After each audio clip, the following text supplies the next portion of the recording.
Pas simple aujourd'hui, on est en train d'essayer de chercher notre chemin parmi les lacs de fonte. En fait, à cette saison, la calotte polaire, elle chauffe beaucoup et la neige, elle fond, elle se dégonfle et ça crée des rivières qui se rejoignent en lacs. Et c'est exactement ce qu'on a ici. Donc, on essaye de trouver notre passage.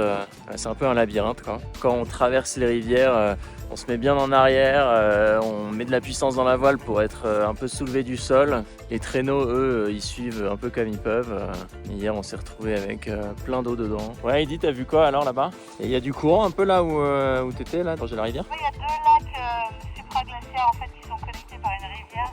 Et je pense que malheureusement elle est assez infranchissable celle-là. On pourrait faire un petit challenge, mais je pense que les poucas coulent très bien. Et tu t'attendais toi à voir autant de lacs à cette altitude? À 1500 mètres d'altitude, un truc comme ça là. Fin août, c'est habituel. Ça c'est typique de cette zone du Groenland, on les voit bien par image satellite. Et là dans quelques semaines ils vont tous se drainer, ce qui va laisser des cratères et des tranchées un petit peu partout sur la glace. Bon bah la prochaine fois on emmène des maillots et des packs craft quand on sera peut-être mieux qu'en chaussures de ski.